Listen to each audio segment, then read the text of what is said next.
கிறிஸ்தேசுக்குள் மிகவும் பிரியமான சகோதர சகோதரிகளே, உங்கள் அனைவருக்கும் நம் அன்பின் கர்த்தர் நாமத்தில் அன்பின் வாழ்த்துக்களை தெரிவித்துக் கொள்கிறேன்.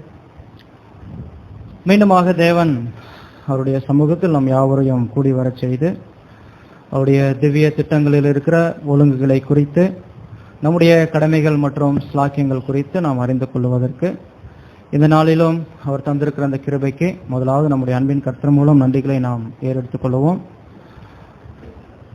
மேலும் இந்த நாளிலும் விழுப்புரம் மற்றும் சேலம் நெய்வேலி பகுதியில் இருக்கிற பரிசுத்தவான்கள் அனைவரும் அவர்களுடைய அன்பு வாழ்த்துக்கள் நம்ம யாவருக்கும் தெரிவித்திருந்தார்கள். அதை உங்களோடு கூட நான் பகிர்ந்து கொள்கிறேன். அன்பு சகோதர சகோதரிகளை, நம்ம இன்னைக்கு புது சிஸ்டினுடைய குடும்பம் 4வது பாகத்துக்குள்ள நம்ம இன்னைக்கு கடந்து போக போறோம். முதல்ல ஒரு அறிமுகம் பாடம் பார்த்தோம். பிறகாக 2 பாடங்களாக புது சிஸ்டனுடைய கணவனுடைய கடமைகள் குறித்து நம்ம தேவ வசனத்திலிருந்து நாம் கற்றுக்கொண்டோம். ஸோ அதில் ரொம்ப முக்கியமாக நம்ம கற்றுக்கொண்டது, கணவன் சொல்லும் போது அது தெய்வீக இந்த குடும்பத்தில் அல்லது தெய்வீக ஒழுங்குல இந்த பூமியில தலையாக தேவன் வைத்திருக்கிற ஒரு அருமையான பாத்திரம் ஒவ்வொரு குடும்பத்தின் மத்தியிலும் ஒரு புருஷன். ஸோ அது நம்ம தெளிவாக அறிந்திருக்க வேண்டியது அவசியமா இருக்குது. அந்த ஒரு ஸ்தானத்துல தேவன் வைத்திருப்பதனால அந்த ஸ்தானத்துக்குரிய அந்த ஒரு பாத்திரம் தன்னுடைய கடமையை சரியான ரீதியில உணர்ந்து அதை செயல்படுத்துவதற்கு அவர் எப்பொழுதும் விழிப்புள்ளவர்களாக இருக்க வேண்டும் என்பது தேவனுடைய வார்த்தையாக நம்ம பார்த்தோம். ஏன் நம்ம பார்க்கும்போது எந்த ஒரு சூழ்நிலையாக இருந்தாலும், இதுல ஒருவேளை ஊழிய வாய்ப்பாக இருந்தாலும் அல்லது குடும்பத்தின் மத்தியில இப்படிப்பட்ட பொறுப்புகளை நம்ம சுமந்து கொண்டிருக்கிறவர்கள் ஆனாலும், அல்லது உலகத்தின் மத்தியில வேறு வேறு பொறுப்புகள் மத்தியில இருக்கிறவர்களா இருந்தாலும், எப்படி வேணா இருக்கலாம். ஆனால் நாம் புது சிருஷ்டிகள். அப்ப நம்ம எந்த நிலையில இருந்தாலும் அந்த நிலைக்குரிய சத்தியத்தை தேவனுடைய வார்த்தைகளிலிருந்து நாம் பெற்றுக்கொண்ட பிள்ளைகளாக நம்முடைய அந்த நிலையில இருக்கிற கடமைகளை ஸ்லாக்கியங்களை நம்ம நிறைவேற்றுபவர்களாக காணப்படணும். நீங்க அண்டர்லைன் பண்ண வேண்டிய வார்த்தை என்னன்னா, எந்த நிலையில இருந்தாலும் அது பிரச்சனை இல்லை. ஆனா அந்த நிலைக்குரிய தேவனுடைய சத்தியம் என்ன, அதுதான் நீ ஆழமா சிந்திக்கணும். அந்த நிலையிலிருந்து நாம் எப்படி வேணா செயல்படலாம், அது பெரிய விஷயம் இல்லை. அது உலகத்தின் மத்தியில இன்னைக்கு அப்படித்தான் இருக்கும். அந்த நிலையில அவங்க என்ன சிந்திக்கிறாங்களோ அவங்க செயல்படலாம். ஆனா புது சிருஷ்டிகளாக நாம் இருக்கும் பட்சத்துல நம்ம எப்படிப்பட்ட நிலையில தேவன் நம்மை வைத்திருந்தாலும் அந்த நிலைக்குரிய சத்தியத்தை சரியான ரீதியில புரிந்து கொண்டால் மாத்திரமே அந்த நிலையிலிருந்து தேவன் நாம மகிமைப்படும் வகையில, அவர் விரும்பும் வகையில நம்முடைய வாழ்க்கை இந்த பூலோகத்துல இருக்கும். ஸோ அது நம்ம இருதயத்துல ஆழமா வைக்க வேண்டிய விஷயம். இது நம்ம மறக்கவே கூடாது. ஏன்னா அப்படித்தான் வைக்கிறாரு. எந்த விஷயமானாலும் தேவன் அப்படித்தான். ஏன்னா நம்ம அவருடைய சத்தியத்தினால ஜனிப்பிக்கப்பட்டிருக்கிற பிள்ளைகள் என்று நம்ம சொல்லிட்டோம்னா தேவன் அப்படித்தான் நமக்கு வாய்ப்புகளை வச்சிருக்கிறார். நம்ம என்னைக்குமே அது மறக்கவே வேண்டாம். ரொம்ப முக்கியமா நம்ம ஆழமா சிந்திக்க வேண்டியது சகோதர சகோதரிகளே. அடுத்ததாக நம்ம பார்க்கும்போது இந்த புது சிருஷ்டிகளுக்குரிய இந்த ஒரு கடமைகள் ஸ்லாக்கியங்கள் நம்ம குறித்து கொஞ்சம் ஆழமாக பார்த்துட்டு வரோம். ஸோ இப்படி பார்க்கும்போது உண்மையிலேயே நம்ம எப்படிப்பட்ட நிலையில பொதுவா இந்த ஒரு சத்தியம் முதல்ல தனிப்பட்ட முறையில நான் புரிந்து கொள்ளும் போது நமக்கு எப்படி இருந்துச்சுன்னா, இது ரொம்ப கஷ்டம் இருந்துச்சு. ஏன்னா அந்த ரீதியில பார்க்கும்போது நம்ம உண்மையிலேயே அந்த வார்த்தையின் படி இல்லை. அப்ப அது நம்மளை கொஞ்சம் அறுத்து எடுக்குது. ஏன்னா தேவனுடைய வார்த்தைன்னு சொல்லும் போது அது இருபுறம் கருக்குள்ள பட்டயமா இருக்குது. பேசும்போது நமக்கும் இருக்குது, கேட்கிறவங்களுக்கும் இருக்குது. ஸோ அதை நம்ம ஆழமா சிந்திக்க வேண்டியவர்களா இருக்கிறோம். ஏன்னா தேவனுடைய வார்த்தைகள் நம்ம படிக்கிறோம். தேவனுடைய வார்த்தையினுடைய அவசியம் என்ன, ஏன் அது கொடுக்கிறார். வசனம் நம்ம படிக்கலாம். 2 தீமோத்தேயு 3ஆம் அதிகாரம் 17வது வசனம். அவைகள் உபதேசத்துக்கும் கடிந்து கொள்ளுதலுக்கும் சீர்திருத்துதலுக்கும் நீதியை படிப்பிக்குதலுக்கும் பிரயோஜனம் உள்ளவைகளாய் இருக்கிறது. பாருங்க, அப்போ தேவனுடைய வார்த்தை நமக்கு அவர் கொடுக்கப்படுவதனுடைய நோக்கம், அவர் கொடுக்கிறதனுடைய நோக்கம் என்னன்னா, மீண்டும் நம்ம வாசிக்கலாம். அவைகள் உபதேசத்திற்கும் பாருங்க, தேவனுடைய வார்த்தைகள் நமக்கு உபதேசத்திற்கும் கடிந்து கொள்ளுவதற்கும் சீர்திருத்தலுக்கும் நீதியை பாருங்க, கடிந்து கொள்றது மாத்திரமல்ல, அதுக்கப்புறம் நம்ம கடிந்து கொள்ளப்பட்டு நம்மை அந்த வார்த்தைகள் சீர்படுத்தும். அதுக்கு பிற்பாடு தேவன் விரும்பினபடி அவருடைய நீதியை நமக்கு படிப்பிக்கும். சோ அது ரொம்ப முக்கியம். ஒரு ஆர்டர் அழகா அங்க பரிசுத்த பவுல் அங்க கொடுக்கறத நம்ம தெளிவா கவனிக்கலாம். சோ ரொம்ப ரொம்ப சிந்திக்கணும் நம்ம. அப்ப தேவனுடைய வார்த்தைகள் உண்மையிலேயே நமக்கு இதற்காகவே கொடுக்கப்படுகிறது. அப்போ ஒருவேளை கணவன் பத்தி நம்ம 2 வகுப்புகள் பார்த்திருக்கும் போது நம்ம அப்படிப்பட்ட குறைவுகள் இருந்தா அது நம்மளை என்ன பண்ணும், கண்டிப்பா கொஞ்சம் காயப்படுத்தும் ஒரு வேலை, அல்லது சீர்படுத்தும். ஏதாவது வகையில அது நமக்கு உபயோகமாகவே இருக்கும். பட் அந்த சமயத்துல நம்ம அது வேற விதத்துல அதை சிந்திக்கவே வேண்டாம். ஸோ அப்போ நம்ம சிந்திக்கலாம், அது நம்முடைய பிரயோஜனத்திற்காகவே தேவன் அங்க தருகிறத நம்ம பார்க்கிறோம். ஸோ எந்த முறுமுறுப்பு இல்லாமல் நம்மளை அந்த வார்த்தைகளுக்கு ஒப்பு கொடுக்கலாம். ஏன்னா இது நமக்கு புதுசு, ரொம்பவே புதுசு இப்படிப்பட்ட விஷயங்கள் எல்லாமே நம்ம சிந்திக்கும் போது. ஸோ அப்போ தொடர்ந்து நம்ம தேவனுடைய கருத்துக்குள்ள நம்மை காத்துக்கொள்வதற்கு நம்ம முயற்சி செய்யலாம். தேவன் நிச்சயமா நம்மை பலப்படுத்தி ஆசீர்வதித்து நம்மை நடத்துவார். இன்னைக்கு நம்ம இந்த புதோ சிஸ்டனுடைய குடும்பத்துல புதோ சிஸ்டனுடைய மனைவி, ஸோ இது குறித்து நம்ம பார்க்க போறோம். புதோ சிஸ்டை மனைவி குறித்து நம்ம பார்க்கிற இந்த வேலையில இந்த பாடத்தை இப்போ நம்ம 3 பாகமாக பிரிச்சு பார்க்க போறோம். புதோ சிஸ்டை மனைவின்னு சொல்லும் போது முதல்ல புதோ சிஸ்டை ஸ்திரீ அப்படியே எடுக்கலாம், அங்கிருந்து எடுக்கலாம். ஏன்னா ஒரு ஸ்திரீ தான் மனைவியாய் அவங்க இருக்கிறாங்க, தாயாக இருக்கிறாங்க, சபையில ஒரு அருமையான சகோதரியா இருக்கிறாங்க. அதே சமயத்துல மற்ற நண்பர்கள், உறவினர்கள், பாருங்க இது நமக்கு நிறைய வார்த்தைகள் அங்க சகோதரர் கொடுக்கிறார். இப்படிப்பட்ட அநேக விதமான நிலைகளை அங்க ஒரு புதோ சிருஷ்டி ஒரு ஸ்திரீ அங்க வகிக்கிறதை நம்ம பார்க்கிறோம், நிலைகளில் இருப்பதை நம்ம காணலாம். ஸோ இதே போல நம்ம பார்த்தோம் ஒரு கணவனுக்கும் கூட, ஸோ அவர் கூட அப்படித்தான் இருக்கிறத நம்ம பார்க்கிறோம். அதே போல ஒரு புதோ சிருஷ்டி ஒரு சகோதரி அப்படி நம்ம எடுத்துக்கொள்ளலாம், அது சரியான நல்ல வார்த்தையா இருக்கும். அதுல இருந்து நம்ம ஆரம்பிக்கலாம். அப்ப இன்னைக்கு ஸ்திரீ குறித்து அல்லது ஒரு பெண் குறித்து நம்ம பார்க்க போகும்போது இன்னைக்கு ஒரு சின்ன அறிமுகம் இந்த பாடத்துக்கு நம்ம தந்தா அது ரொம்ப பிரயோஜனமா இருக்கும். இந்த உலகத்தின் மத்தியில இன்னைக்கு பெண் அப்படின்னு நம்ம எடுத்துட்டோம்னா உலகத்தாருடைய மத்தியில எப்படிப்பட்ட பார்வை இருக்கும் அப்படின்னா ஒரு கனவீனமான பார்வை இருக்கிறத நம்ம பார்க்க முடியும். பொதுவா இந்த உலகம் இந்த ஸ்திரீகளை அப்படித்தான் பார்க்கறாங்க. அவங்களுக்கு உரியதை இந்த உலகம் கொடுக்கறது இல்லை. உதாரணம் நம்ம சொல்லணும்னா கடந்த வாரத்துல ஒரு கட்டுரை நம்ம படிச்சோம். ஒரு செய்தித்தாள்ல ஒரு அருமையான புள்ளி விவரம் போட்டிருந்தாங்க. 2011 பெண்களுடைய சராசரி விகிதம் பார்க்கும்போது 960 6,000 ஆண்களுக்கு 960 பெண்கள் விகிதம் இருக்கு. அதுவே 2005 பார்க்கும்போது 967 இருந்திருக்குது. ஸோ அந்த விகிதம் என்ன ஆகுதுன்னா குறைஞ்சிட்டு வருது. காரணம் என்ன, ஏன் இப்படி பெண்களுடைய அந்த சதவிகிதம் குறைஞ்சிட்டே வருது? ஒருவேளை என்ன காரணமா இருக்கலாம் அப்படின்னா இன்னைக்கு இந்த சமுதாயம் இந்த பெண் சிசுவை எப்படி பாக்குறாங்கன்னா கருவிலேயே கண்டறிந்து என்ன பண்ணிடுறாங்க, இந்த சமுதாயம் அந்த குழந்தை கருவிலேயே இருக்கும்போது கொலை பண்ணிடுறாங்க. பெண்ணுன்னு தெரிஞ்சா கொலை பண்ணிடுறாங்க. ஆணு தெரிஞ்சா மாத்திரம் தான் சந்தோஷமா ஏத்துக்கிறாங்க. அந்த கருவை சுமக்கிற பெண்ணை கூட. எவ்வளோ மோசமான சமுதாயம் பாருங்க, ரொம்ப கஷ்டமான சூழல். ஏன் இப்படி இந்த சமுதாயம் சிந்திக்குது இந்த பெண் குறித்து? அப்ப ஏதோ அவர்கள் இந்த விஷயத்து குறித்து தவறான கண்ணோட்டம் உடையவர்களாக இருக்கிறாங்க.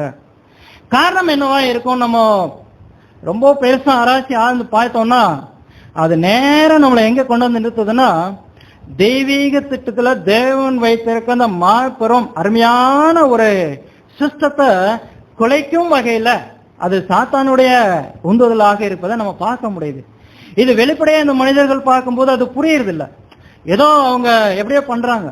ஆனா தெய்வீக அந்த ஒரு நோக்கத்துல நம்ம பார்க்கும்போது இந்த பெண் குறித்ததான அவங்களுடைய சிந்தை அது ரொம்ப மோசமான ரீதியில அவங்க சிந்திக்கிறாங்க. அது எந்த ரீதியில வேணா இருக்கட்டும், பட் அப்படித்தான் அவங்க சிந்திக்கிறத நம்ம பார்க்க முடியுது.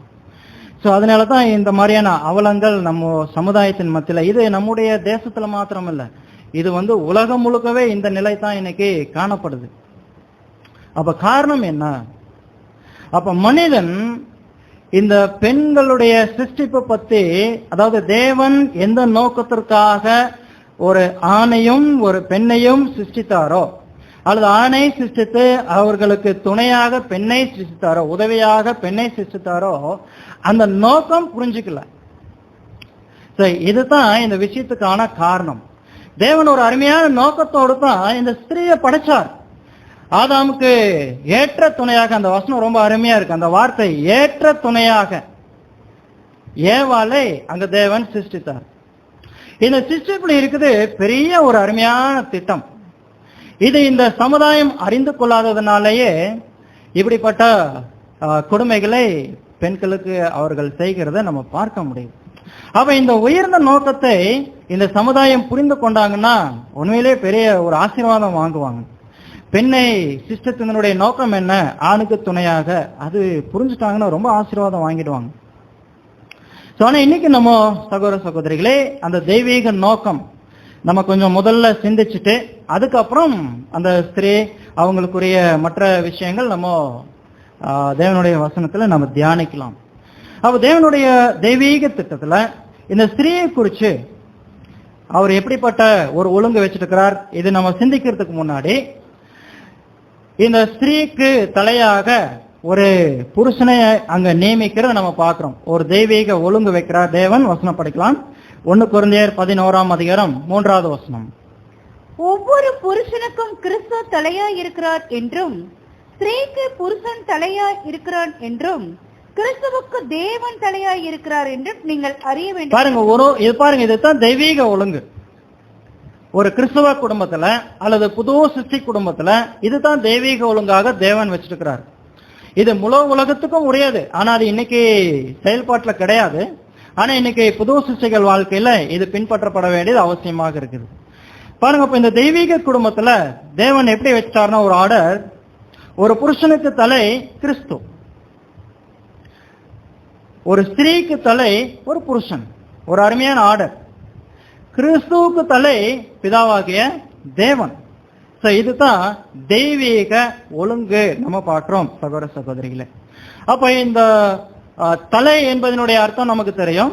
தலை என்பதனுடைய அர்த்தம் என்னன்னா பாதுகாத்தல் அல்லது தேவையை பூர்த்தி செய்தல், அல்லது இன்னொரு வகையில சொல்லணும்னா அதாவது முழு விஷயங்கள், அதாவது அந்த சரீரத்துக்கு தேவையான முழு விஷயங்கள் அந்த தலையினுடைய வசமே இருக்கிறத நம்ம புரிந்து கொள்ளலாம். இதுதான் தலை என்பதனுடைய அர்த்தம் நம்ம பார்த்தோம். அப்ப இந்த விஷயத்தை நம்ம பார்க்கும்போது சகோதர சகோதரிகளே, அப்போ நம்ம இந்த ஒரு முழு சரீரம் எடுக்கலாம். ஏன்னா அப்போஸ்தலன் பவுல் அருமையான ஒரு உதாரணம் காமிக்கிறார். இந்த ஒழுங்குக்குள்ள ஒரு அருமையான உதாரணம் எப்படி வைக்கிறாருன்னா, இந்த மனுஷனுடைய சரீரம் எடுக்கிறார்.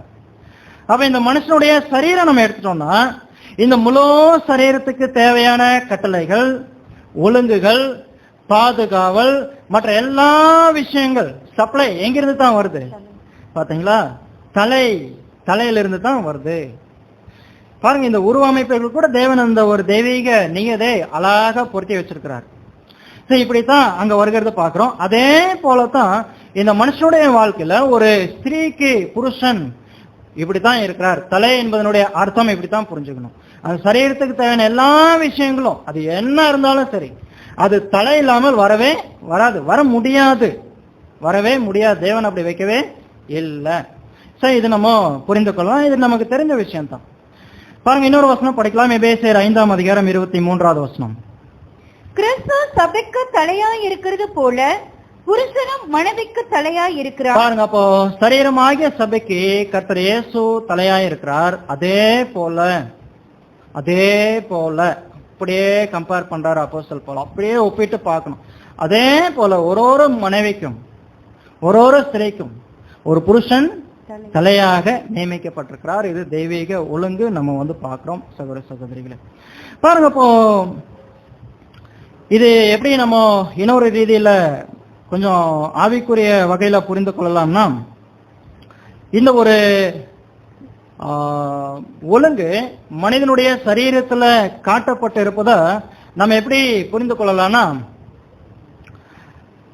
இந்த தலையினுடைய கட்டளைக்கு ஏற்ப மனுஷனுடைய சரீரத்தில் இருக்கிற அத்தனை அவயவங்களும் எப்படி செயல்படுது? ஒரு சேர செயல்படுது.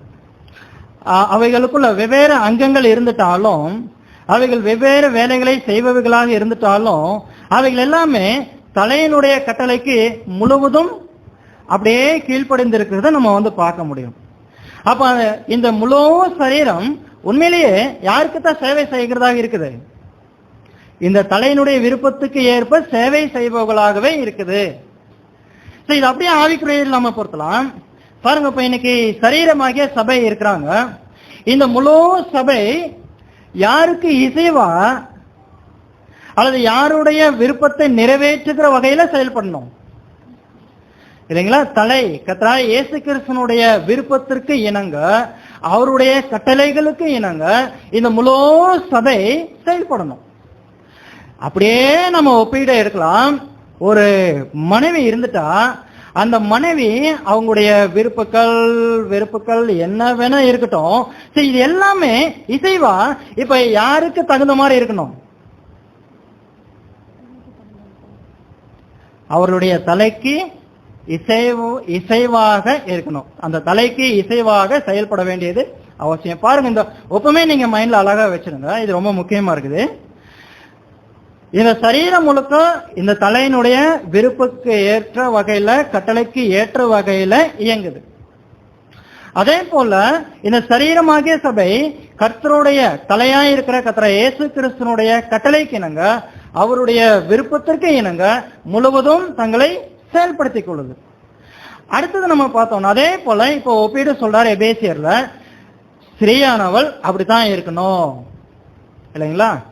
அப்போ இந்த ஸ்திரீயானவங்கன்னு சொல்லும் போது தங்களுடைய புருஷருக்கு எல்லா விதத்திலும் எப்படி இந்த சரீரம் தலைக்கு கட்டுப்பட்டு இருக்குதோ, எப்படி இந்த சபை கர்த்தர் இயேசுவை தலையாக கொண்டு கட்டுப்பட்டு இருக்குதோ, அது போல உருவமாக சொல்லப்பட்டிருக்கிற இந்த சரீரமாகிய அந்த ஸ்திரீயானவங்களும் அப்படித்தான் தங்களுடைய புருஷர்களுக்கு கட்டுப்பட்டு இருக்க வேண்டும் என்பது அங்க இருக்குது. பட் இது எப்படி இருக்கணும் அப்படின்னா, அருமையான வார்த்தை இங்க பேர் கொடுக்கிறார், willing to serve the head அப்படி சொல்றார். அதாவது இந்த சபை எப்படி இருக்குதுன்னா, இந்த தலைக்கு சேவை செய்வதற்கு எப்படி பிரியமா இருக்கிறாங்க பாருங்க இல்லைங்களா? நம்ம எல்லாருக்கும் அது இருக்கா இல்லைங்களா? கண்டிப்பா கர்த்தர் இயேசுனுடைய தலைமையின் கீழே அவருக்கு சேவை செய்வதில் நமக்கு ரொம்ப விருப்பம் இருக்கு. அவருடைய தலைமையின் கீழே இருந்த சேவை செய்வதற்கு, ஊழியம் செய்வதற்கு ரொம்ப விருப்பம் இருக்கு. அதே போல இந்த மனைவியானவங்க தன்னுடைய புருஷனுடைய விருப்பத்திற்கு இணங்க முழுவதும் அவங்களுக்கு ஊழியம் செய்கிற வகையில, அல்லது சேவை செய்கிற வகையில, அல்லது விருப்பத்தை நிறைவேற்ற வகையில, அல்லது அதுக்கு தகுந்தாற் போல தங்களை இசைவாக கீழ்ப்படுத்திக் கொள்வதில் அவர்கள் செயல்பட வேண்டும் என்பது ரொம்ப அவசியமாக நம்ம பார்க்கிறோம் சகோதர சகோதரிகளே. இது பொதுவாக இருக்கிற கருத்து ஸ்திரீயை குறித்து தேவனுடைய வார்த்தைகள் இல்லை. இப்போ இந்த விஷயம் முதல்ல தேவன் எங்க இருந்து ஏற்பாடு பண்ணி வச்சார்? இந்த ஒரு ஒழுங்கை எங்கிருந்து ஏற்பாடு பண்ணி வச்சாருன்னா, ஆதியாகமத்துல நம்ம பார்க்கிறோம். ஆதாம் ஏவாள் உருவாக்கப்பட்டதிலிருந்து அங்க ஆரம்பிச்சது நம்ம பார்க்கிறோம். வசனம் படிக்கலாம். ஆதியாகமம் 3ஆம் அதிகாரம் 16வது வசனம்.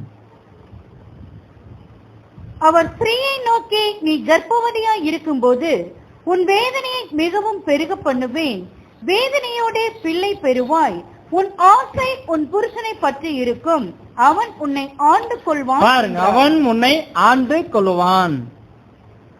அப்ப இது ஆதாமுக்கு மாத்திரம் சொல்லப்பட்ட வார்த்தை இல்ல, ஆதாமின் மூலம் வரக்கூடிய அவருடைய சந்ததிக்கு அத்தனை பேருக்கும் உரிய வார்த்தையா இருக்குது. அப்போ புருஷனானவன் மனைவியை ஆண்டு கொள்வான் அப்படின்னு என்ன அர்த்தம்னா, அப்ப மனைவி மேல யாருக்கு ஆளுகை செய்ய அதிகாரம் தேவன் தராரு? அல்லது மனைவியின் மேல ஒரு கண்ட்ரோல் இருக்கிறதுக்கு யாருக்கு அதிகாரம் தராரு? தன்னுடைய புருஷனுக்கு அதிகாரம் தராரு.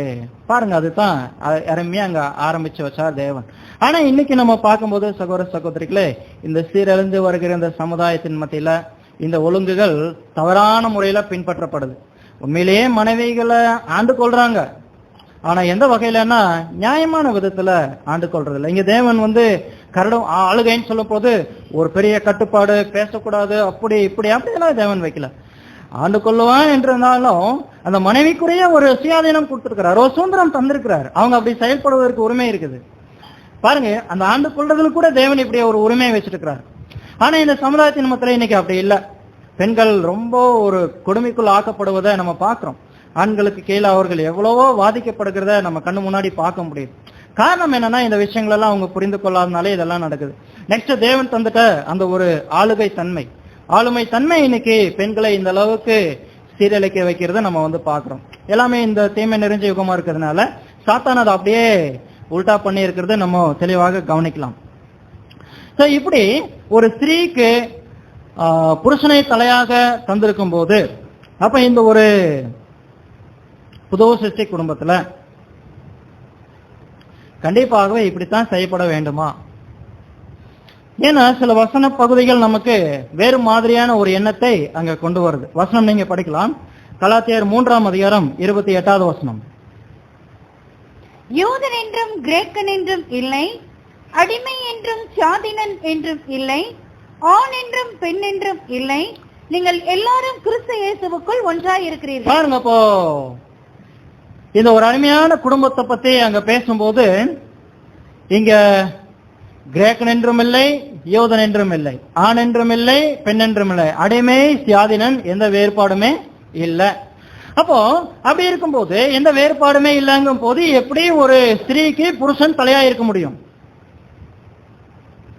வசனம் புரியுதுங்களா? இந்த அருமையான குடும்பத்துக்குள்ள ஆண் என்றும் இல்லை, பெண் என்றும் இல்லை அப்படின்னு இருக்கும்போது அப்போ ஒரு ஸ்திரீக்கு புருஷன் எப்படி தலையா இருக்க முடியும்? இன்னொரு வசனம் படிக்கலாம். கொலோசியர் 3:11 அதிலே கிரேக்கன் என்றும் யூதன் என்றும் இல்லை, விருத்த சேதனம் உள்ளவன் என்றும் விருத்த சேதனம் இல்லாதவன் என்றும் இல்லை, புறஜாதியான் என்றும் புற தேசத்தான் என்றும் இல்லை, அடிமை என்றும் சாதினன் என்றும் இல்லை, கிறிஸ்துவே எல்லாரிலும் எல்லாமுமாய் இருக்கிறார். பாருங்க, இங்கே கூட அப்போஸ்தலன் பவுல் இதே விஷயங்களை அங்க சொல்றாரு. ஆனா இங்க கூட எந்த வித்தியாசம் இல்லை, இந்த அழைப்புல எந்த வித்தியாசமே இல்லை என்பது தெளிவாக காண்பிக்கிறத நம்ம பார்க்கிறோம். அப்படி இருக்கும்போது ஒரு ஸ்திரீக்கு புருஷன் எப்படி தலையாக இருக்க முடியும்? ஏன்னா பாருங்க, சில வசன பகுதிகள் தலை அங்க ரொம்ப தெளிவா பேசுது, சில வசன பகுதிகள் பார்க்கும்போது அங்க எந்தவித வேறுபாடுமே இல்லை. இது எப்படி நம்ம புரிஞ்சுக்கலாம்? இப்படி முரண்பட்ட வகையில தேவன் தருவாரா? கண்டிப்பா தரமாட்டார். கண்டிப்பா ஸ்திரீக்கு புருஷன் தலைனா தலை, அவ்வளவுதான், அதுல மாற்றம் கண்டிப்பா இல்ல. ஆனா ஆண் என்றும் இல்லை, பெண் என்றும் இல்லைன்னு சொல்லும் போது எந்த வகையில இது நம்ம புரிந்து கொள்ளலாம்? இது இந்த மான்சீக குடும்பத்தை பத்தி பேசவே இல்லை. இந்த வசன பகுதிகள் முழுக்க இந்த புது சிருஷ்டியினுடைய அழைப்பு பத்தி பேசப்படுகிற வசனம். இந்த அழைப்புல தேவன் எந்த பாகுபாடும் வைக்கவே இல்லை. எல்லாருக்கும் சம அளவுல இந்த வாய்ப்பை தராரு. முதல்ல யூதர்களுக்கு வந்துச்சு, அவங்க தான் சொந்தம் கொண்டாடினாங்க, நாங்க தான் ஆபிரகாம் சந்ததி. ஆனா ஒரு காலம் வந்த பிற்பாடு எல்லாத்துக்கும் ஓபன் பண்ணிட்டார். யார் வரணும் வாங்க, யூதன்ல கிரேக்கன்ல புறஜாதில யார் வேணா வரலாம், எல்லாருக்கும் ஓப்பனா அங்க கொடுக்குறாரு. அதே போல அடிமை சாதின்னு ஒன்னும் பிரச்சனை இல்லை, யாருனாலும் வாங்கலாம். அதே போல ஆண் பெண் ஒன்னும் பிரச்சனை இல்லை, வாங்கலாம். ஏன்னா நம்ம பழைய ஏற்பாட்டினுடைய காலத்துல பார்க்கும்போது இந்த ஒரு ஊழியத்திற்கான அழைப்பு ஸ்திரீகளுக்கு கொடுக்கப்படவே இல்லை. ஏன்னா லேவி கோத்திரத்தில் தேவன் அழைச்சாரு, லேவி கோத்திரத்துல ஸ்திரீகள் இருந்தாங்க, ஆனாலும் அவர்களுக்கு என்ன இல்லை, தேவனுடைய ஆலயத்துல அவருக்கு பணிவிடை செய்யக்கூடிய வாய்ப்பு தரப்படவில்லை. அங்க ஆண்களுக்கு மாத்திரமே தரப்பட்டிருக்கிறது நம்ம பார்க்க முடியும். ஆனா இதே இந்த ஊழிய வாய்ப்பு இன்னைக்கு சுவிசேஷ யுகத்துல ஆண்களுக்கு மாத்திரம் இல்ல, பெண்களுக்கும் தேவன் தந்திருக்கிறாரு. எல்லாருக்கும் சம அளவுல அந்த வாய்ப்புகள் இருக்குது. ஆனா இது மாம்சீக குடும்பத்தினுடைய ஒழுக்கம் பத்தி பேசவே இல்லை, அது நம்ம தெளிவா புரிந்து கொள்ளணும். அல்லது சபையினுடைய ஒழுங்கை பத்தி இங்க பேசவே இல்லை, ஏன்னா ரெண்டுக்கும் வித்தியாசம் இருக்கு, மறந்துட வேண்டாம். இது முழுக்க இந்த அழைப்பை குறித்து, இந்த அழைப்புல யார வேணாலும் வரலாம். ஆனா அழைப்புக்குள்ள வந்துட்டா சில ஒழுங்குகள் தேவன் வச்சிருக்கிறார். அது யார் யாருக்கு எப்படிப்பட்ட நிலையில இருக்கிறவங்களுக்கு அந்த ஒழுங்கு அப்ளை ஆகும் அங்க தேவன் வச்சிருக்கிறார். அங்க ஸ்திரீகள்னா ஒரு ஒழுங்கு இருக்கு, புருஷர்கள்னா ஒரு ஒழுங்கு இருக்கு. அப்புறம் மற்ற எல்லா விஷயங்களும் நமக்கு தெரியும். மற்ற அந்த ஒழுங்குகளுக்கு உட்பட்டு தேவன் வச்சிருக்கிறத நம்ம பார்க்கிறோம். பட் இந்த டிஃபரன்ஸ் நம்ம மறந்துடவே வேண்டாம். இன்னொரு இடத்துல கூட கர்த்தர்கிட்ட வந்து கேட்கறாங்க, ஒருத்தருக்கு அதாவது ஒரு ஸ்திரீக்கு 7 கணவர்கள் இருந்தாங்க, எல்லாரும் மறிச்சாங்க, உயிர்த்தெழுந்து வருவாங்க. அப்ப அவங்க யாருக்கு மனைவியா இருப்பாங்க? அப்ப கர்த்தருடைய பதில் பாத்தீங்களா? இது கூட எங்க எந்த விஷயத்த சொல்லப்பட்டது இல்ல. இந்த யுகத்துல இந்த மாம்சீக உறவுகள் இல்ல இருக்கிறத பத்தி பேசவே இல்லை. அவர்கள் ஆண் பெண் அது இங்க இல்ல. அவர்கள் தூதர்களை போல இருப்பாங்கன்னா இங்க இல்ல. எப்போ பாருங்க, உயிர்த்தெழுதல்ல வரக்கூடிய ராஜ்யத்துல, கண்ணுக்கு தெரிகிற ராஜ்யத்துல அவங்க அப்படி இருப்பாங்க, தேவ தூதர்கள் போல. அங்கதான் அந்த ஒரு விஷயங்கள் கையாளப்படுதே ஒழிய. ஆனா இன்னைக்கு இந்த சுவிசேஷ யுகத்துல அவருடைய புது சிஷ்யர்களுக்கு இப்படி தேவன் வைக்கவே இல்லை. ஏன்னா இந்த விஷயம் நம்ம தெளிவாயிடணும். ஏன்னா இது கூட கொஞ்சம் குழப்பம் இருக்கும் இல்லையே. பாருங்க, ஆண் பெண் வித்தியாசமே இல்லையா? அப்படின்னா நான் எப்படி என்னுடைய புருஷனுக்கு நான் அவரை தலையா வச்சு நான் எப்படி அப்படி நம்ம சிந்திக்கவே கூடாது. பாருங்க, இந்த டிஃபரன்ஸ் நம்ம புரிந்து கொள்ளலாம். சரி, இப்ப நம்ம ஒரு யதார்த்தமான ஒரு கேள்விக்குள்ள போலாம். ஒரு மனைவினா யாரு? ரொம்ப யதார்த்தமான கேள்வி, ரொம்ப எளிமையான கேள்வி, நம்ம புரிஞ்சுக்கலாம். பொதுவா ஒரு மனைவினா யாரு? எனக்கு முதல்ல இந்த கேள்வியோட படிக்கும் போது எனக்கே கொஞ்சம் ஒரு மாதிரி சீனப்பா இப்படி எல்லாம் கேள்வி கேட்கிறாரு போது. அப்புறம் ஒரு சிறியானவங்கன்னா யார் அப்படி கூட கேட்கிறாரு.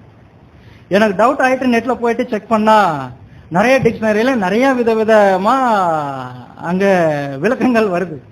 அப்புறம் சரி நம்ம பெதருடைய விஷயங்களே படிப்போம்னு உள்ள போனா அப்படியே மாற்றம், வசனங்களோட அப்படியே மாற்றம். ஆச்சரியமா இருக்குது. ஸோ அங்க சகோதரர் நமக்கு கொடுக்கிற விஷயங்கள். சரி, மனைவினா யாரு? ஏன் இந்த ஸ்திரீயானவங்க சிருஷ்டிக்கப்பட்டாங்க? ஒருவேளை ஆண்களாகவே சிருஷ்டிப்பு பண்ணிருக்கலாமே, அல்லது பெண்களாகவே சிருஷ்டிப்பு பண்ணிருக்கலாமே.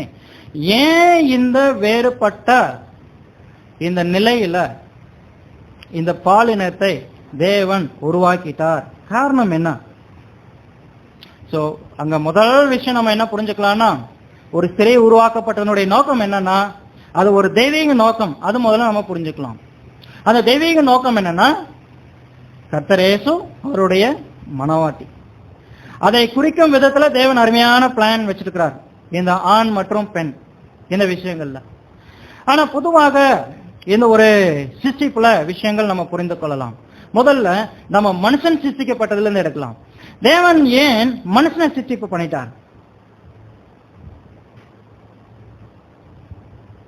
மனுஷன்னா ஆண். ஒரு ஆண் ஏன் சிருஷ்டிக்கப்பட்டார்? சரி, இங்கிருந்து ஆரம்பிக்கலாம். ஒரு ஆதாமை தேவன் ஏன் சிருஷ்டித்தார்?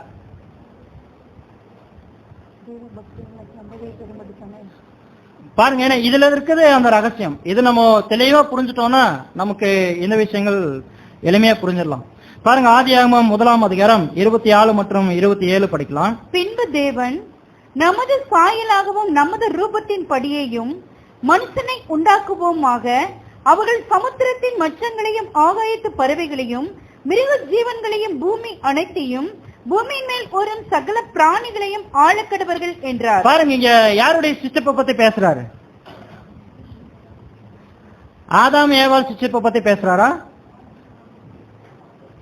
யாருடைய சிருஷ்டிப்பை பத்தி பேசுறார்? மனுஷனுடைய சிருஷ்டிப்பை பத்தி தான் பேசுறார். மனுஷியுடைய சிருஷ்டிப்பை பத்தி பேசவே இல்லை. இதை நீங்க கொஞ்சம் நல்ல மைண்ட்ல வச்சுக்கோங்க. அடுத்தது நம்ம இன்னொரு வசனம் படிக்கலாம். 1 கொரிந்தியர் 11ஆம் அதிகாரம் 7வது வசனம்.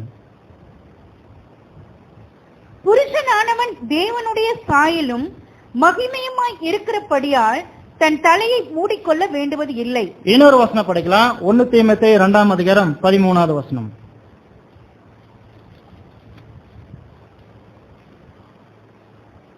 எண்ணத்தினால் எனில் முதலாவது ஆதாம் உருவாக்கப்பட்டான், பின்பு ஏவாள் உருவாக்கப்பட்டாள். பாருங்க, முதல்ல ஆதாமை தேவன் சிருஷ்டிப்பு பண்ணிட்டார் இல்லைங்களா? ஆனா ஆதாம் சிருஷ்டிக்கப்பட்ட விதம் நம்ம பார்க்கும்போது ஒரு வித்தியாசம் அங்க இருக்கு. இன்னொரு வசனம் படிக்கலாம். ஏவாள் சிருஷ்டிக்கப்பட்ட விதம், மனுஷி சிருஷ்டிக்கப்பட்ட விதம். ஆதியாகமம் 2ஆம் அதிகாரம் 21 to 23 வரைக்கும் படிக்கலாம். அப்பொழுது தேவனாகிய கர்த்தர் ஆதாமுக்கு அயர்ந்த நித்திரையை வரப்பண்ணினார். அவன் நித்திரை அடைந்தான். அவர் அவன் விலா எலும்புகளில் ஒன்றை எடுத்து அந்த இடத்தை சதையினால் அடைத்தார். தேவனாகிய கர்த்தர் தாம் மனுஷனில் எடுத்த விலா எலும்பை மனுஷியாக உருவாக்கி அவளை மனுஷனிடத்தில் கொண்டு வந்தார். அப்பொழுது ஆதாம், இவள் என் எலும்பில் எலும்பும் என் மாம்சத்தில் மாம்சமாய் இருக்கிறாள், இவள் மனுஷனில் எடுக்கப்பட்டபடியால் மனுஷி எனப்படுவாள் என்றான். இது நிமித்தம் புருஷன் தன் தகப்பனையும் தன் தாயையும் விட்டு தன் மனைவியோட. இப்போ ஆதாம் ஏவாளுடைய சிருஷ்டிப்பு இதுதான். இங்க ஏதாவது வித்தியாசத்தை நீங்க உணர முடியுதுங்களா? ஆதாமுடைய சிருஷ்டிப்புக்கும் ஏவாளுடைய சிருஷ்டிப்புக்கும் ஏதாவது வித்தியாசம் உணர முடியுதா? என்ன வித்தியாசம் இருக்கு?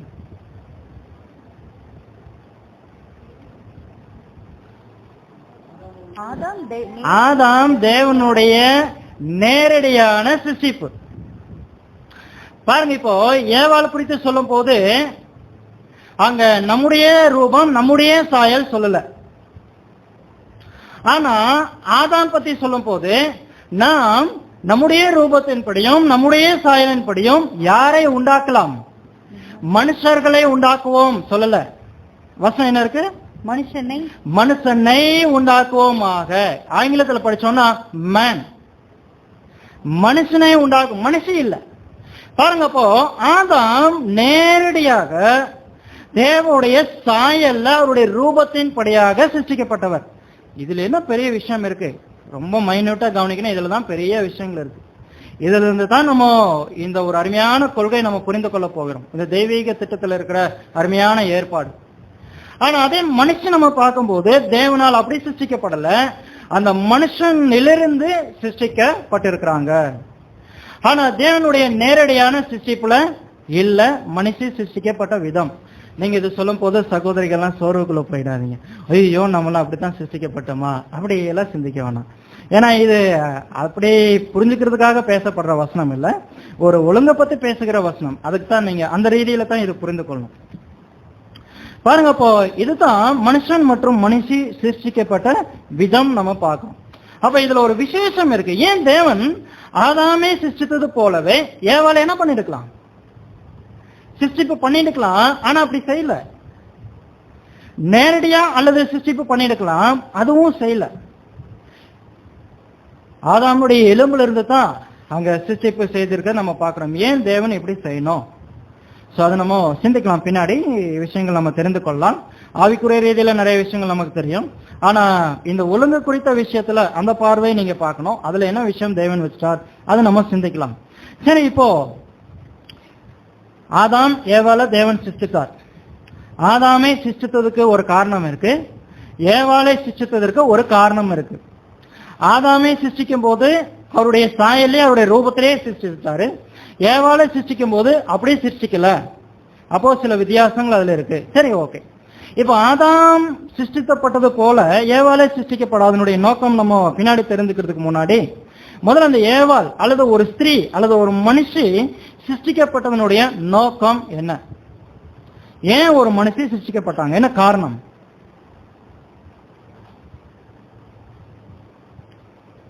பாருங்க, இது ரொம்ப முக்கியமான நோக்கம் இருக்கு இல்லைங்களா? ஏன் ஒரு ஸ்திரீயை தேவன் சிருஷ்டிக்கணும்? என்ன நோக்கம்? புருஷனுக்காக தான். பட் என்ன நோக்கம், என்ன பர்போஸ்? துணை. அது ஆவிக்குரிய ரீதியில் நம்ம இப்ப பேசுறது எல்லாம் நம்முடைய ஒழுங்கு குறிச்சு இந்த பூலோக விஷயங்கள் குறிச்சு பேசலாம். பாருங்க, இப்போ ஒரு நோக்கம் இருக்கணும் இல்லைங்களா? ஒரு ஸ்திரீயை சிருஷ்டித்ததுக்கு ஒரு நோக்கம் இருக்கணும். அந்த நோக்கம் துணை, ஓகே.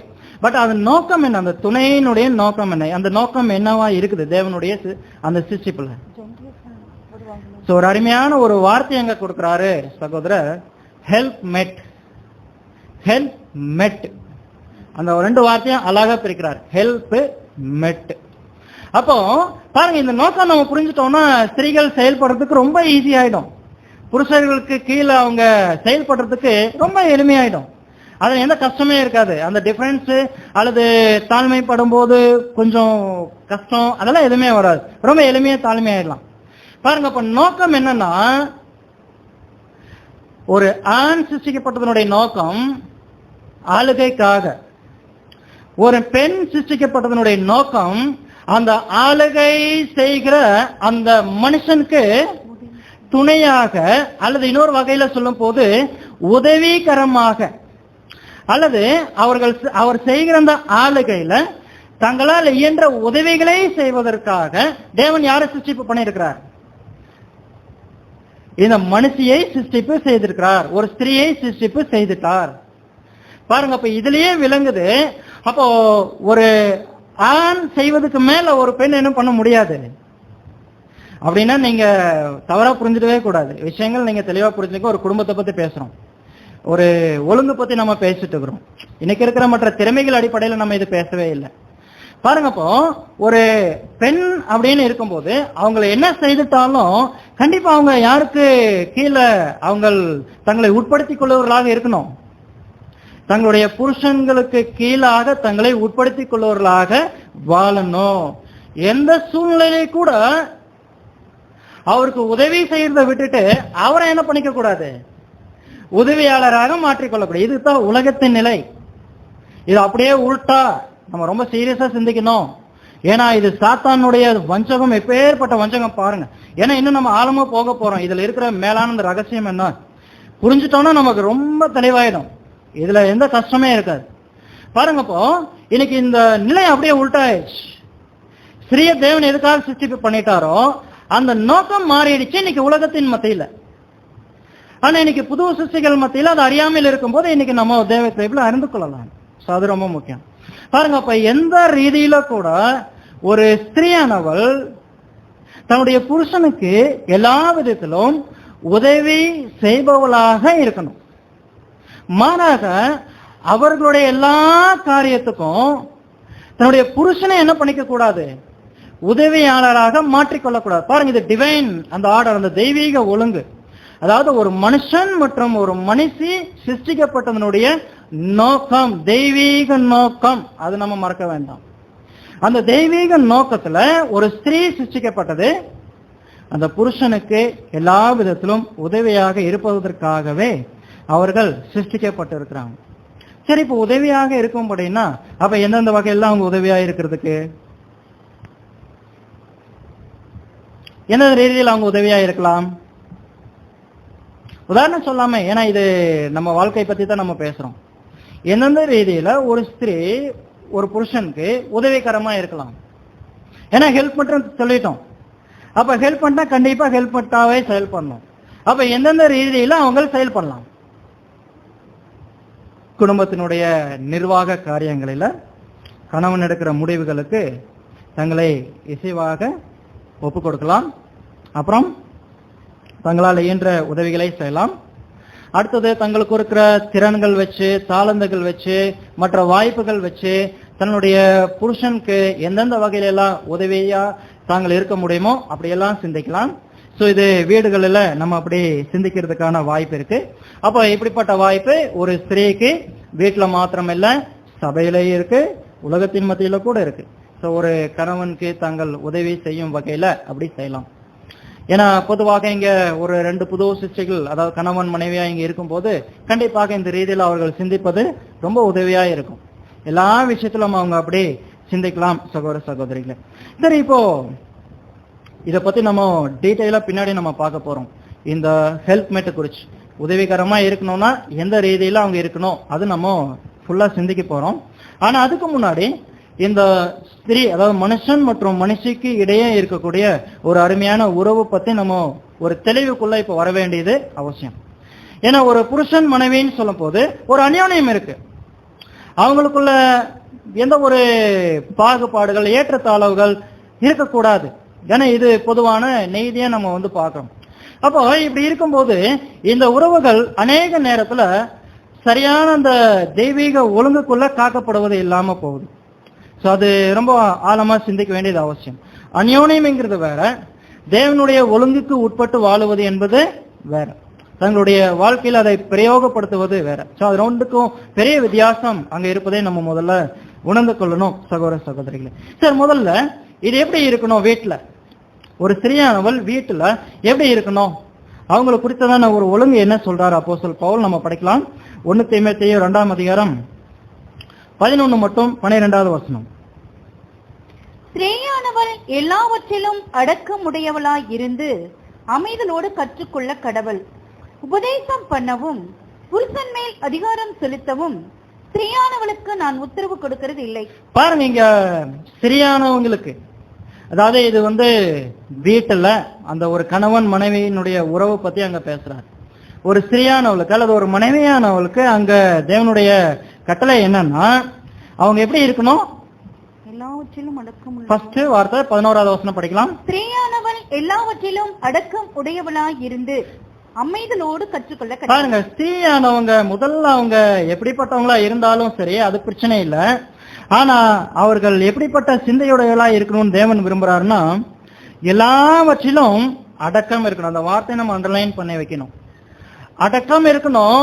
எந்தெந்த வகையிலன்னா, எல்லாவற்றிலும் எல்லாவற்றிலும் அடக்கம் உள்ளவங்களா இருந்து, அப்புறம் அமைதலோடு கற்றுக்கொள்ளணும். ஆனா எப்படி கற்றுக்கொள்ளணும்? பாருங்க, கற்றுக்கொள்ளணும். ஆனா அதுக்கு எப்படி கொடுக்கறாரு பாருங்க. கற்றுக்கொள்ற கூட விதம் இருக்குது. அமைதியா கற்றுக்கொள்ளணும். சோ 2 விஷயங்கள் அங்க நம்ம பாக்குறோம். ஒரு ஸ்திரீயானவள் தங்களுடைய வீட்டுல எல்லா விஷயத்திலும் அவங்க முதல்ல அடக்கம் உள்ளவங்களா இருக்கணும். ரொம்ப முக்கியம் அது. 2வது, அதுக்கப்புறம் அவங்க கற்றுக்கொள்ளணும்னு விரும்பிட்டா கற்றுக்கொள்ளலாம். ஆனா எப்படித்தான் அவங்க கற்றுக்கொள்ளணும்? அமைதலோட தான் அவங்க கற்றுக்கொள்ளணும். இப்படி வைக்கணும் தேவன். பாருங்க அடுத்த வசனம். உபதேசம் பண்ணவும் புருஷன் மேல் அதிகாரம் செலுத்தவும் ஸ்திரீயானவளுக்கு நான் உத்தரவு கொடுக்கிறேன். பாருங்க, நான் இந்த விஷயத்துல ரொம்ப ஸ்ட்ரிக்டா இருக்கிறேன் சொல்றாரு. இது தேவனுடைய கட்டளை. புருஷன் மேல ஸ்திரீக்கு அதிகாரம் செலுத்துவதற்கு நான் என்ன பண்றது இல்ல, உத்தரவு கொடுக்கறது இல்ல. அது பண்ணவே கூடாது. அமைதியா தான் இருக்கணும்.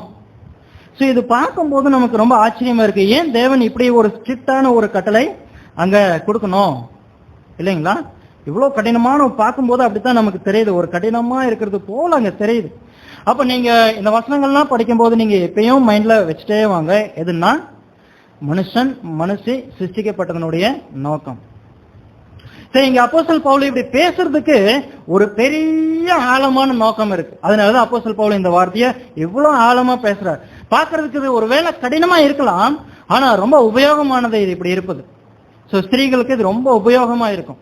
அதனாலதான் அந்த வார்த்தையை அவ்வளோ ஆழமா அங்க பேசுறது நம்ம பாக்குறோம். ஏன் அப்படி சொல்றாரு? என்ன காரணம்? ஏன் ஸ்திரீக்கு இதே புருஷர்களுக்கு அப்படி இருக்கிற சொல்றாரா? புருஷர்களுக்கும் சொல்றாரு. வசனம் நீங்க 1 தெசலோனிக்கேயர் 4ஆம் அதிகாரம் 10ல இருந்து நீங்க படிங்க. அந்தபடி நீங்கள் மகதோனியா நாடு எங்கும் உள்ள சகோதரர் எல்லாருக்கும் செய்து வருகிறீர்கள்.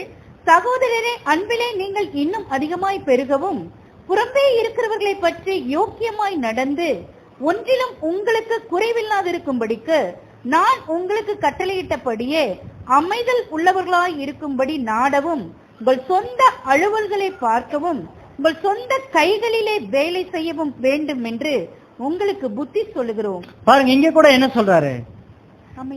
அமைதலா இருக்கணுங்கிற வார்த்தையை அங்க பயன்படுத்துறாரு. அப்போ இந்த அமைதிக்கும் அந்த அமைதிக்கும் ஏதாவது வித்தியாசம் இருக்கா? பெரிய வித்தியாசம் இருக்கு. சோ இது அடுத்த பாட்டு நம்ம பார்க்கும்போது ஆழமா அந்த வார்த்தையினுடைய ஆராய்ச்சி நம்ம பண்ணலாம். ஒரு பெரிய வித்தியாசம் இருக்கு. ஆனா நம்ம படிக்கும் போதே அந்த வித்தியாசத்தை நம்ம மைல்டா உணர்ந்து கொள்ளலாம். சோ அது வேற இது வேறங்கிறது ரொம்ப, ஏன்னா இது ஒரு குடும்பத்துக்குள்ள ஒரு புருஷன் மற்றும் மனைவி பத்தி பேசுற விஷயம். இந்த வசனம் பேசுது ஒரு தலைக்கு, அதாவது ஆவிக்குரிய மணவாளனுக்கு கீழே ஒரு மணவாட்டி இருக்கிறத பத்தி பேசுற. ரெண்டுக்கும் ஒரு பெரிய வித்தியாசம். இது நம்ம இது முதல்ல உணர்ந்து கொள்ளலாம். பாருங்க, அப்போ ஒரு ஸ்திரீயானவங்களுக்கு அங்க தேவனுடைய கட்டளை என்னன்னா, அவங்க அமைதலா இருக்கணும். கற்றுக்கொள்ளணும்னா புருஷன் கிட்ட கற்றுக்கொள்ளலாம். ஆனாலும் எப்படி கற்றுக்கொள்ளணும்? அமைதலோட கூட அவர்கள் கற்றுக்கொள்ளணும் என்பது கட்டளையாக இருக்குது நம்ம பார்க்கிறோம். சரி, அது ஓகே. ஆனா ஏன் தேவன் இப்படிப்பட்ட ஒரு கட்டளை கொடுக்கணும்? ஏன் ஸ்திரீயானவங்கள் ஒரு புருஷன் போல செயல்படுவதற்கு உரிமை இல்லையா? இருக்குங்களா இல்லையா? செய்யலாமா வேண்டாமா? ஒருவேளை புருஷனை விட திறமையானவங்க கூட இருக்கிறாங்க, ஸ்திரீகள் இருக்கிறாங்க. அப்படி இருக்கும்போது இது எப்படி சாத்தியமாகும்? ஏன்னா அப்படி அவங்க அதை விட புருஷன் தங்களை விட குறைவான நிலையில் இருக்கும்போது, இவங்க நல்ல நிலையில் இருக்கும்போது, இவங்க இப்படி செயல்படும் போது இன்னும் அது குடும்பத்துக்கு என்ன ஆகும்? நல்ல ஆரோக்கியமா இருக்கும் இல்லைங்களா? நல்ல வசதி வாய்ப்புகளை நிறைய பெருக்க கொடுக்கும். மற்ற விஷயங்கள் எல்லா விதத்திலும் அது உதவிகரமா இருக்குமே. அப்படி இருக்கும்போது ஏன் இங்க அப்படி இருக்கக்கூடாதுன்னு சொல்றாரு? காரணம் என்ன? மீண்டும் நீங்க அந்த ஒழுங்கு மைண்ட்ல வைங்க. அந்த மனுஷன் மற்றும் மனுஷி சிருஷ்டிக்கப்பட்டதனுடைய நோக்கம். இப்போ இது நம்ம இப்ப புரிந்து கொள்ளலாம். ஆதியாகமம் 2ஆம் அதிகாரம் 16 இருந்து 18 வரைக்கும் நம்ம படிக்கலாம். தேவனாகிய கர்த்தர் மனுஷனை நோக்கி, நீ தோட்டத்தில் உள்ள சகல விருட்சகத்தின் கனியையும் புசிக்கவே புசிக்கலாம், ஆனாலும் நன்மை தீமை அறியத்தக்க விருட்சகத்தின் கனியை புசிக்க வேண்டாம், அதை நீ புசிக்கும் நாளில் சாகவே சாவாய் என்று கட்டளையிட்டார். பின்பு தேவனாகிய கர்த்தர், மனுஷன் தனிமையாய் இருப்பது நல்லதல்ல, ஏற்ற துணையை அவனுக்கு உண்டாக்குவேன் என்றார். பாருங்க, இங்க ஆதாம் கிட்ட தேவன் ஒரு கட்டளை கொடுக்கிறார். இது நமக்கு முழுவதும் தெரிஞ்சிருக்கிற விஷயம். ஆனா இப்போ நம்ம பார்த்துட்டு வருகிற இந்த பாடத்தினுடைய கருத்துக்கும் இந்த வசனத்துக்கு நம்ம என்ன புரிஞ்சுக்கலாம்? சம்மதம் இல்லாதது போல ஒரு வேலை தோணலாம். நீங்க கொஞ்சம் லிங்க் பண்ணி பாருங்க, அருமையா புரியும். என்ன நோக்கம் அங்க வைக்கிறார்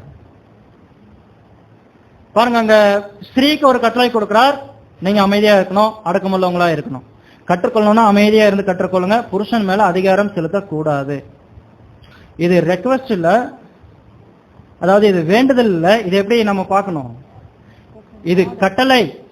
இது கட்டளை. ரொம்ப முக்கியமா சிந்திக்கணும். கட்டளைனா கட்டளை. எப்படிப்பட்ட கட்டளைனா திவ்ய கட்டளை. இன்னொரு வார்த்தையில சொல்லணும்னா திவ்ய ஒழுங்கு. இது எந்த குடும்பத்திலும் மீறப்படவே கூடாது. ரொம்ப சிந்திக்கணும் நம்ம. பாருங்க, இப்போ இது ஏன் ஸ்திரீக்கு அங்க தேவன் கொடுத்துட்டார்? அதுல இருக்கிற ஒரு பெரிய ரகசியம் தான் இப்ப நம்ம படிச்சோம். ஆதியாகமம் 2ஆம் அதிகாரத்துல என்ன புரிஞ்சுக்கலாம்? ஒரு கட்டளை கொடுத்திருக்கிறார் அங்க ஆதாம் கிட்ட. எப்ப இந்த கட்டளை கொடுத்தார் ஆதாம் கிட்ட? ஸ்திரீ சிருஷ்டிக்கப்படுவதற்கு முன்னாடி கொடுத்துட்டார். அடுத்தது ஸ்திரீயை உண்டு பண்ணணும்னு நினைக்கிறார். ஆதாம் ரொம்ப தனிமையில் இருக்கிறார், இது நல்லதில்லை அவருக்கு, ஏற்ற துணையை நம்ம கொஞ்சம் உண்டு பண்ணலாம் ஆதாமுக்காக சிந்திக்கிறார் தேவன். அப்போ ஏவாளை உருவாக்குறார். உருவாக்கிட்டு இப்போ தேவன் ஏவாள் கிட்ட வந்து, ஏவாள், உங்க புருஷன் கிட்ட நான் ஒரு கட்டளை கொடுத்திருக்கிறேன். என்ன கட்டளைன்னா, பாருங்க, இந்த மரத்தினுடைய கனியை தவிர நீங்க எந்த கனியை வேணா சாப்பிடலாம். ஆனா ஒருவேளை இந்த கனியை நீங்க சாப்பிட்டீங்கன்னா சாப்பிடும் நாளில என்ன ஆயிடுவீங்க? சாகவே சாவீர்கள். ஏவாள்கிட்டையும் சொன்னாரா தேவன்? ஏன் சொல்லல? ஆதாம் கிட்ட இந்த கட்டளை கொடுக்கிறார் தேவன், ஏன் ஏவாள் கிட்ட கொடுக்கல?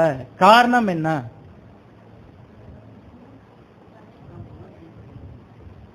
பாருங்க, இது நமக்கு இது படிக்கும் போதெல்லாம் அவ்வளவு பெருசா தெரிய மாட்டேங்குது. ஒரு 3 முறை படிக்கும் போது 4 முறை படிக்கும் போது தேவன் அங்க வச்சிருக்கிற ஆழமான விஷயங்களை 7ஆம் தூதனுக்கு அவ்வளோ அருமையா தேவன் வெளிப்படுத்திருக்கிறார். சோ அதுதான் ஒரு அழகா அது எழுதுறார்.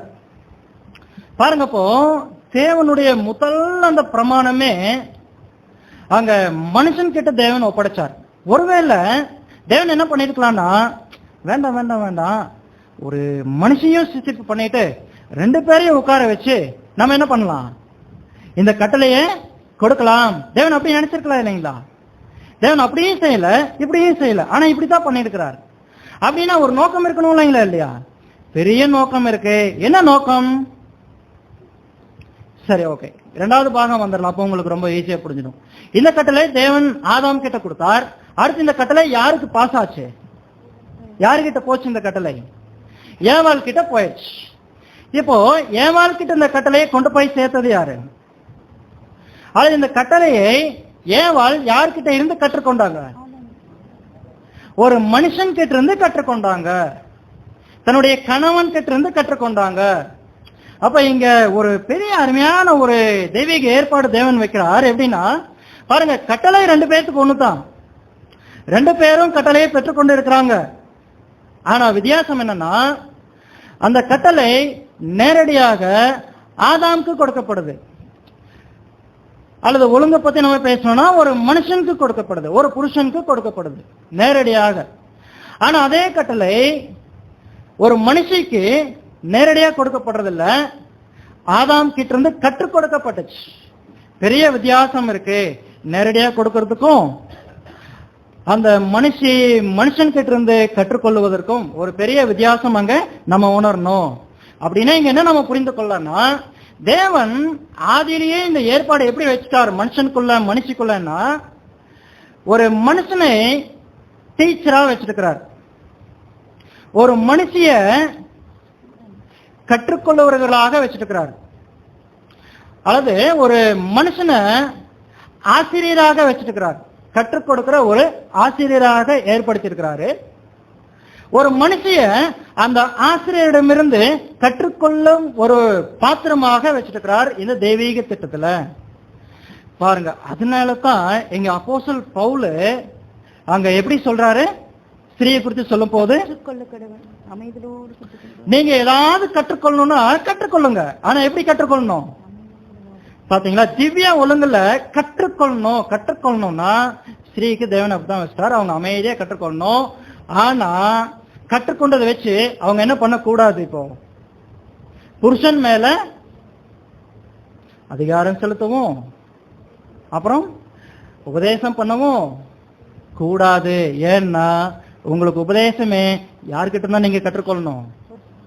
ஆனா இதுல நிறைய சிக்கல் இருக்கு. இல்ல பதர், என்னுடைய கணவர் அப்படி இருக்கிறார், இப்படி இருக்கிறார், நான் இப்படி இருக்கிறேன், சோ இந்த ஏற்றத்தாலும் எப்படி, இது வாய்ப்பே இல்லையா, அவருக்கு அந்த வாய்ப்பே இல்லை, படிக்கிறதுக்கு அறிந்து கொள்றதுக்கு வாய்ப்பே இல்லை, அந்த அளவுக்கு அவருக்கு ஆவி இல்லை, படிப்பறிவு இல்லை, நேரம் இல்லை, நிறைய விஷயங்கள் நம்ம கொண்டு வந்து சேர்க்கலாம். சோ இதெல்லாம் பின்னாடி நம்ம இந்த மாதிரியான விஷயங்கள் எல்லாம் அங்க பார்க்கலாம். தெய்வீக நோக்கத்தோட அங்க பதர் அழகா கொடுக்கிறார். இந்த சூழல் மத்தியில எப்படி ஒரு ஸ்திரீ செயல்படணும் அங்க கிளியரா இருக்கு. அதுக்காக நம்ம தெய்வீக ஒழுங்கு என்ன பண்ண முடியாது, என்ன கூடாது, மீறவே கூடாது. அவ்வளவுதான். திவ்ய ஒழுங்குன்னா அதுக்கு திவ்ய ஒழுங்கு தான். பாருங்க, அதனாலதான் இந்த ஒரு கட்டளை அங்க தேவன் தந்திருக்கிறார். அங்க ஒரு மனுஷன் கிட்ட தான் கற்றுக்கொள்ளணும். அதனாலதான் அங்க கட்டளை ஆதாம் கிட்ட கொடுத்தாரு. அதனாலதான் இங்க பரிசுத்த பவுல் அங்க ஸ்திரியானவளுக்கு நான் உத்தரவு கொடுக்கறது இல்ல, அதிகாரம் செலுத்துறதுக்கும் உபதேசம் பண்ணுவதற்கும் ஒரு புருஷன் மேல. சரி, இது ரொம்ப முக்கியமான ஒரு கட்டளையாக அங்க இருக்கிறது நம்ம பார்க்கணும். சரி, ஏன் ஆதாம் கிட்ட தேவன் போய் கொடுக்கணும்? ஆதாம தேவன் ஒரு டீச்சரா தான் வச்சுட்டாரு. ஓகே, ஏன் ஏவாளை வச்சுட்டுக்கலாமே, ஏன் ஆதாம் வைக்கணும்? என்ன காரணம்? சிஸ்டப்பிலேயே நம்ம புரிஞ்சுக்கலாம். ஏவாள் தேவனுடைய சாயல சிருஷ்டிக்கப்பட்டவங்க இல்ல. ஆதாம் நேரடியா தேவனுடைய சாயல்ல ரூபத்துல சிருஷ்டிக்கப்பட்டவர். அப்போ நேரடியா சிருஷ்டிக்கப்படுறதுக்கும் ஒரு விஷயத்த அடுத்த ஒரு மறைமுகமா சிருஷ்டிக்கிறதுக்கும் ஒரு வித்தியாசம் இருக்கு இல்லைங்களா? சரி, இந்த வித்தியாசம் நம்ம தெளிவா புரிந்து கொள்ளலாம். அப்போ நேரடியா சிருஷ்டிக்கும் போது அதற்குரிய அந்த எல்லா ஞானமும் கண்டிப்பாக இருக்கும் அதுல. ஏன்னா அந்த சாயல் ரூபம்னா சாதாரண விஷயம் இல்லை, நமக்கு இது நல்லா நம்ம படிச்சிருக்கணும் அடிப்படை பாடத்துல. ஆனா ஏவாள் அப்படி சிருஷ்டிக்கப்படவே இல்லை என்று நம்ம தெளிவா இப்ப புரிஞ்சுக்கலாம். சரி, ஏன் ஆதாம் கிட்ட தேவன் இது செய்யணும், ஏவாள் கிட்ட ஏன் செய்யல? என்ன புரிஞ்சுக்கலாம் பாருங்க. வசனம் நம்ம 1 தீமோத்தேயு 2ஆம் அதிகாரம் 11வது வசனம் படிக்கலாம். ஸ்திரீயானவள் எல்லாவற்றிலும் அடக்கமுடையவளாய் இருந்து அமைதலோடு கற்றுக்கொள்ள கடவுள். அமைதலோடு கற்றுக்கொள்ள கடவுள். சரி, எந்த விஷயமா இருந்தாலும் அவங்க என்ன பண்ணக்கூடாது, அங்க அதிகாரம் செலுத்துறதுக்கும் அதாவது கற்றுக்கொண்ட விஷயங்களை வேற வகையில உபயோகப்படுத்துறதுக்கும் அங்க உரிமை கொடுக்கறது இல்ல. ஏன் நம்ம பார்க்கும்போது இந்த டிவைன் ஆர்டர்ல சகோதர சகோதரிகளே ரொம்ப முக்கியமான ஒரு செயல்பாடு அங்க வைக்கிறாரு. வசனம் நீங்க 13வது வசனம் அதுல படிங்க. எண்ணத்தினானில் முதலாவது ஆதாம் உருவாக்கப்பட்டான், பின்பு ஏவாள் உருவாக்கப்பட்டார். அப்ப இதுக்காகத்தான் சொல்றாரா, முதல்ல ஆதாம் உருவாக்கப்பட்டார், அதுக்கப்புறம் தான் ஏவாள் உருவாக்கப்பட்டார், அதனால தான் சொல்றாரா? இது ஒரு காரணம் இருக்குது. ஆனா தலையாய காரணம் ஒண்ணு இருக்கு. அந்த காரணம் அடுத்த வசனம் படிக்கலாம். மேலும் ஆதாம் வஞ்சிக்கப்படவில்லை. பாத்தீங்களா, இங்க தான் அந்த ஒரு பெரிய நோக்கத்தை ஓபன் பண்றார் பரிசுத்த பவுல். என்ன சொல்றார்? ஆதாம் மேலும் ஆதாம் மனுஷன் வஞ்சிக்கப்படவில்லை, ஸ்திரீயானவளே வஞ்சிக்கப்பட்டு பாத்தீங்களா? மனுஷியானவளே வஞ்சிக்கப்பட்டு மீறுதலுக்கு உட்பட்டாள். ஏன் ஏன் இந்த மீறுதல்? பாருங்க, கட்டளை 2 பேருக்குமே கொடுக்கப்பட்டிருந்துச்சு. ஆதாமுக்கு கொடுக்கப்பட்டிருந்தது, ஏவாளுக்கும் கொடுக்கப்பட்டிருந்துச்சு. ஆனா இந்த கட்டளை ஆதாம் மீறல. ஒருவேளை சத்ரு ஆதாம் கிட்ட அவருடைய இந்த வேலையை செய்யறதுக்கு அவர் முயற்சி எடுத்தாரா நமக்கு தெரியாது. ஆனா ஏவாள் கிட்ட அந்த முயற்சி எடுத்திருக்கிறாரு. ஆனா அந்த முயற்சி என்ன இருக்குது? வெற்றி அடைஞ்சிருக்குது. ஒரு ஸ்திரீயானவள் கிட்ட வெற்றி ஆயிட்டு இருக்குது. நினைச்சது அங்க நிறைவேற்றி இருக்கிறார் சாத்தான். ஏன்னா வஞ்சிக்கப்பட்டாங்க. சாத்தானுடைய சிந்தை அதுதான், வஞ்சிக்கணும், வஞ்சிச்சிட்டாரு. ஆனா ஆதாமுக்கு நடக்கல, இது ஏவாளுக்கு தான் நடந்துச்சு. என்ன காரணம்? ஏன் ஏவாள் அதுக்கு இடம் கொடுத்தாங்க? 2 பேருக்கும் கட்டளை பொதுவாக இருந்த போது ஏன் ஏவாள் அங்க வஞ்சிக்கப்பட்டாங்க? சகோதர சகோதரிகளே, சோ இது ரொம்ப நம்ம இப்போ சிந்திக்கலாம். இங்க ஒரு பெரிய விஷயம், அங்க மீறுதலுக்கு உட்பட்டாயிற்று. ஏன்னா அந்த வசனமே அப்படித்தான் இருக்கு. வஞ்சிக்கப்பட்டு மீறுதலுக்கு உட்பட்டால். சரி, இந்த வஞ்சனை நம்ம 2வது பார்க்கலாம். இந்த மீறுதலுக்கு உட்பட்டால் என்ன போது என்ன புரிஞ்சுக்கலாம் நம்ம? இங்க மீறுதலுக்கு உட்பட்டால் சொல்லும் போது என்ன மீறுதல் நடந்துச்சு? குட், நல்ல வேலை. தேவன் கட்டளைக்கு மீறிட்டாங்கன்னு எங்கேயாவது சொல்லிடுவீங்களோன்னு நினைச்சேன். ரொம்ப சந்தோஷம். பாருங்க, நீங்க இப்படித்தான் வாட்ச் பண்ணணும். ஏன்னா அந்த பாடத்துக்கு இசைவா நீங்க புரிஞ்சுக்கணும். ஏன்னா பிரதர் ரசல் இதே விஷயத்த வேற இடத்துல எப்படி பேசியிருப்பாரு? தேவனுடைய கட்டளை மீறிட்டாங்கன்னு பேசுவார். பாருங்க, அப்படின் போது அந்தந்த சூழலுக்கு தகுந்த மாதிரி பிரதர் ரசல் அந்தந்த பாடத்தை வார்த்தைகளை எப்படி பயன்படுத்துறாரு நம்ம சிந்திக்கணும். சோ அதுதான் அந்த ஆவி. அது நம்ம சீரியஸா கவனிக்கலன்னா அது தவறா புரிந்து கொள்ளப்பட்டோம். பாருங்க, என்ன நடந்துருச்சுன்னா, தேவன் கொடுத்த கட்டளைய ஆதாம் மீறல. ஆதாம் கொடுத்த கட்டளைய யார் மீறிட்டாங்க? ஆதாம். இது ஆதாமுடைய கட்டளை இல்ல, தேவன் தந்த கட்டளை. ஆனா ஆதாம் தான் சொன்னார் ஏவாளுக்கு, தேவன் சொல்லல. அப்போ இங்க யாருடைய வார்த்தையை ஸ்திரீ மீறிட்டாங்க? மனுஷனுடைய அந்த ஒரு வார்த்தைக்கு மனுஷி மீறிட்டாங்க. அப்ப என்ன நடந்துச்சுங்க? அப்ப தலைய இங்க சரீரம் என்ன பண்ணிடுச்சு? டிஸ்ஹானர் பண்ணிட்டாங்க. ஏவாள் ஆதாமுடைய கட்டளைக்கு மதிப்பு கொடுக்கல, அதை தள்ளி விட்டுட்டாங்க, மீறிட்டாங்க. அதுதான் நடந்துச்சு சகோதர சகோதரிகளே. ரொம்ப முக்கியமா இன்னொரு வகையில சகோதரர் எப்படி நமக்கு வார்த்தை கொடுக்கிறாருன்னா, தலையினுடைய ஸ்தானத்தை எடுத்துக்கொண்டாங்க. யாரு? பாருங்க, இதெல்லாம் நம்ம சிந்திச்சதே இல்லை. எப்படி இதெல்லாம் நடந்துச்சா? நடந்திருக்குது. எவ்வளவு அழகா ஆழமா சிந்திச்சுட்டு இருக்கிறார் பரிசுத்த ஆவியில. பாருங்க, இங்க சரீரம் தலையினுடைய ஸ்தானத்தை எடுத்துக்கொண்டது. எப்படி நடந்துச்சு பாருங்க. முதல் விஷயம் நம்ம பார்த்தோம், தலையினுடைய கட்டளைக்கு மீறிட்டாங்க. 2வது விஷயம், தலையினுடைய ஸ்தானத்தை எடுத்துக்கிட்டாங்க. 3வது விஷயம், சாத்தானுடைய கையில ஒரு கருவியாக மாறிட்டாங்க. யாரு? எவ்வளவு இந்த வார்த்தையில நமக்கு படிக்கிறதுக்கு ஆச்சரியமா இருக்கு. சாத்தானுடைய கையில ஒரு கருவியாக பயன்படுத்திட்டாங்க. நீங்க இது புது சிருஷ்டி வால்யூம்ல சகோதரர் எழுதுறாரு, நான் உங்களுக்கு வாட்ச் காமிக்கிறேன். பாருங்க, பக்கம் 338வது பக்கம். நீங்க குறிச்சுக்கோங்க, நீங்க வீட்டுல போயிட்டு டீட்டெயிலா கூட படிக்கலாம். பக்கம் 338வது பக்கத்துல முதல் வரையிலிருந்து, முதல் பேராகிராஃப் இல்ல, முதல் வரையிலிருந்து, இந்த பக்கத்தினுடைய முதல் வரையிலிருந்து சத்ருடைய மாபெரும் திட்டம் எப்படி நிறைவேற்றுனா, சத்ரு எப்பொழுதுமே இரு பாலரையுமே தன்னுடைய கருவிலாக உபயோகப்படுத்த ஆயத்தமாயிருந்தாலும், சத்ரு எப்பயுமே ஸ்திரீகளை மாத்திரம் பயன்படுத்துறது இல்லை. அப்படி நம்ம தவற நினைச்சிட்டு வேண்டாம். யாரையும் பயன்படுத்திட்டாரு, புருஷர்களையும் பயன்படுத்திட்டாரு. அவர் சிந்திக்கிறாரு அப்படி. ஆனால் அதுல ரொம்ப அதிகம் மாற்றவங்க யாருன்னா, அவன் ஸ்திரீயானவள் தன்னுடைய மிகச்சிறந்த பிரதிநிதியாக இருப்பதை கண்டு கொண்டான். பாருங்க, ஒரு புருஷனை விட ஒரு ஸ்திரீயானவள் சாத்தானுடைய பார்வையில் எப்படி இருக்கிறாங்கன்னா, ஒரு மிகச்சிறந்த அவர்களுடைய பிரதிநிதிகளாக இருப்பதை யார் கண்டு கொண்டாங்களாம்? சாத்தான் கண்டு கொண்டான். எப்படி இது சாத்தியம்? அதுதான் ஆதியில நடந்துச்சு. அவர் அப்ப இந்த வார்த்தையை நம்ம என்ன கண்டுபிடிக்கலாம்னா, உண்மையிலேயே அவரு தன்னுடைய கருவியை யார முதல்ல தேர்ந்தெடுக்கல? ஆதாமை தேர்ந்தெடுக்கல, அல்லது ஒரு புருஷனை தேர்ந்தெடுக்கல, ஒரு ஸ்திரீயை அங்க தேர்ந்தெடுத்துட்டார். நீங்க தயவு செஞ்சு இது நீங்க தவறா புரிஞ்சிடவே கூடாது. எல்லாம் டிவைன் ஆர்ல நடந்ததை பத்தி பேசுறோம். சகோதரிகள் நீங்க உங்களுக்கு நீங்க அப்படியே அப்ளை பண்ணிட கூடாது, சகோதரர்களும் அப்படி பாத்திரக்கூடாது. இங்க தெய்வீக அந்த ஒரு ஒழுங்குல நடந்த சில பிரச்சனைகள் பத்தி நம்ம பேசிட்டு இருக்கோம். இது புரிந்து கொள்வதன் மூலமாகத்தான் ஒரு இந்த மாம்சீக குடும்பத்துல, புது சிருஷ்டி குடும்பத்துல அப்ப ஒரு ஸ்திரீ எப்படி இருக்கணும், இப்படி இல்லைன்னா இப்படி மாட்டிக்குவோம், இப்படி நம்ம புரியணும். அல்லது ஒரு புருஷன் எப்படி இருக்கணும், அப்படி இல்லைன்னா இப்படி பிரச்சனை வரும், இப்படி நம்ம புரிந்து கொள்ளணும். சரி, இப்ப நம்ம பாடம் பார்க்கலாம். அந்த ஒழுங்குல நடைபெற்ற சில பிரச்சனைகள் பத்தி இப்ப நம்ம பார்த்துட்டு இருக்கோம்.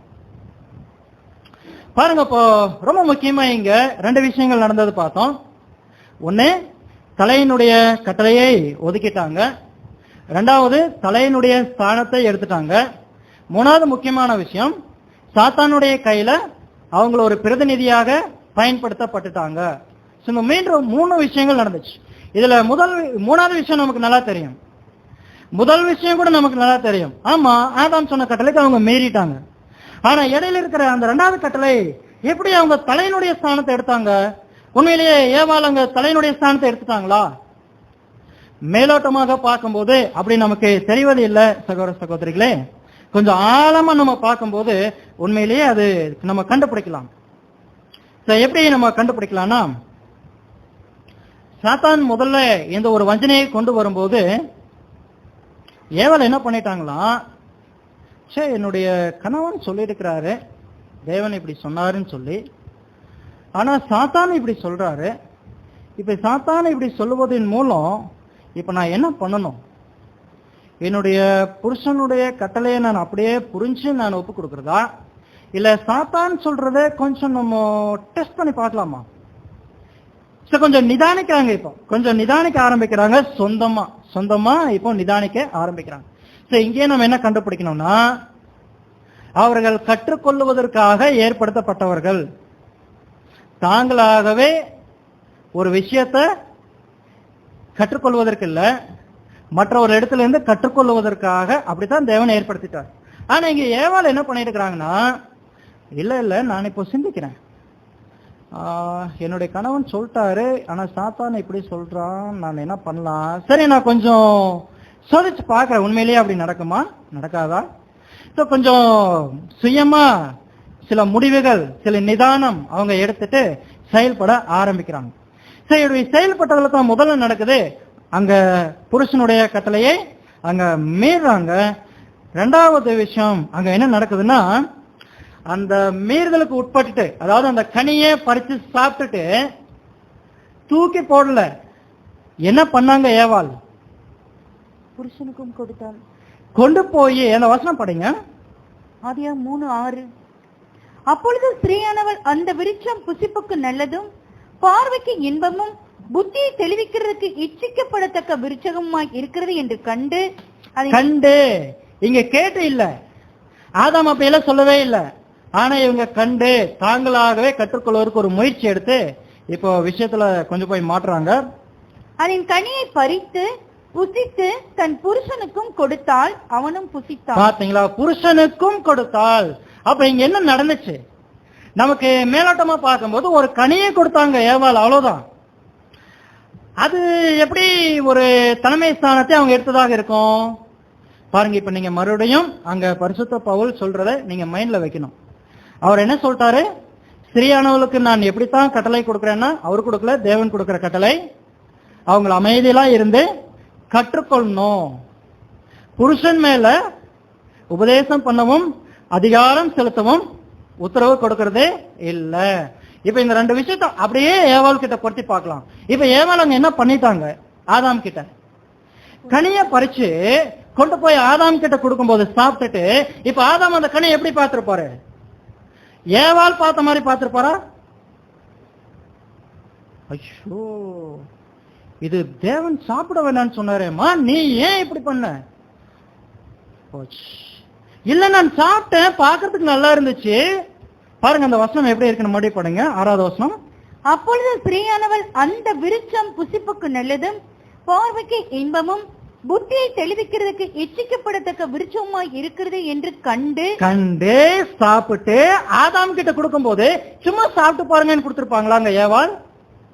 ஆதாம் பாருங்க, நான் இப்படித்தான் யோசிச்சேன், பாருங்க அது பாக்குறதுக்கு நல்லா இருக்குது, சாப்பிட்டது புத்தியை தெளிவிக்கிறதா இருக்குது. பாருங்க எப்படி இப்போ அவங்க மைண்டுக்குள்ள தானாகவே சில பாடங்களை ஏற்படுத்திக்கிட்டாங்க. இதை பதில் எப்படி சொல்றாருன்னா, டாக்டரின் உபதேசம், ஒரு தன்னிச்சையான ஒரு உபதேசத்தை தன்னுடைய மனசுக்குள்ள ஏற்படுத்திக்கிட்டு இப்ப ஆதாம் கிட்ட கொண்டு போய் அதே உபதேசத்தை இங்க ஏவாள் என்ன பண்ணிட்டு இருக்காங்க, அப்படியே ப்ரொமோட் பண்ணிருக்கிறாங்க. வேற வழியே இல்லை இப்ப ஆதாமுக்கு. ஆனா ஆதாமுக்கு தெளிவா தெரியும் இது ரொம்ப தப்பு. ஆனா இப்ப உபதேசம் யார் பண்றாங்க ஆதாமுக்கு? பாருங்க, அந்த கனியை சாப்பிடுறாங்கன்னா அங்க ஏவாள் பத்தி தெளிவா சொல்றாங்க. அந்த கனியை ஏவாள் சாப்பிட்டதுக்கான காரணம் இருக்கு. அப்ப ஆதாம் கிட்ட கண்டிப்பா அதே காரணத்தை ஏவாள் சொல்லிருக்காங்க. இது கிளியரா இருக்குது நமக்கு. அப்போ அங்க புருஷன் மேல என்ன பண்ணிட்டு இருக்காங்க ஏவாள்? என்ன பண்ணிட்டு இருக்காங்க? உபதேசம் பண்ணிட்டு இருக்காங்க, கற்றுக் கொடுத்துட்டு இருக்காங்க. எவ்வளவு பெரிய கிராண்ட் மிஸ்டேக் நடந்துருச்சு. இது ஒருவேளை தேவன் கற்றுக் கொடுத்திருந்தா இப்ப என்ன பண்ணலாம் ஏவாள்? ஒருவேளை தேவன் இப்படி சொன்னார்னு சொல்லலாம். ஆனா தேவன் அப்படி செய்ய மாட்டார். செய்யணும்னா ஆரம்பத்திலேயே ஏவாள் கிட்ட அந்த விஷயத்த சொல்லியிருக்கணும். ஆனா தேவன் சொல்லல, மனுஷன் கிட்ட தான் சொன்னார். ரொம்ப தெளிவா இருக்குது. அப்ப அது மனுஷனுக்கு தான் கொடுப்பார், அங்கிருந்து தான் அப்படியே பாஸ் ஆகும். ஆனா ஏவாள் இப்போ புருஷன் மேல உபதேசம் பண்றதுக்கு ஆரம்பிச்சுட்டாங்க. இப்போ அடுத்தது என்ன நடந்துச்சுன்னா, அவங்க புருஷன் மேல இப்ப என்ன பண்ணிருக்கிறாங்க, அவங்க அதிகாரம் செலுத்தவும் ஆரம்பிச்சுட்டாங்க. வேற வழியே இல்ல. 2 விஷயங்கள் அங்க நடந்துருச்சு. இது நம்ம சொல்லல, அப்போஸ்தலன் பவுல் தெய்வீக அந்த பார்வையில பரிசுத்த ஆவியில தெளிவா பேசுறாரு. இப்படித்தான் அங்க ஆதியில நடந்துச்சு தப்பு. அந்த தெய்வீக ஒழுங்கு முதல்ல இப்படித்தான் மீறப்பட்டுச்சு. பாருங்க, விஷயம் நம்ம நல்லா புரிஞ்சுக்கலாம். ஃபர்ஸ்ட் இங்க ஏவாள் ஆதாம் மேல ஒரு உபதேசத்தை கொண்டு வராங்க.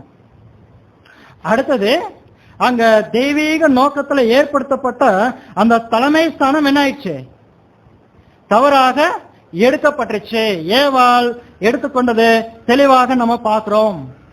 எடுத்துட்டு இப்ப ஆதாம் மேல அது திணிச்சிட்டாங்க. ஆதாம் வேற வழியே இல்ல, தெளிவா தெரிஞ்சு எடுத்துட்டார். அதனாலதான் அங்க பரிசுத்த பவுல் சொல்லும் போது ஆதாம் வஞ்சிக்கப்படல, அவர் தெரிஞ்சே தான் செஞ்சுட்டார்.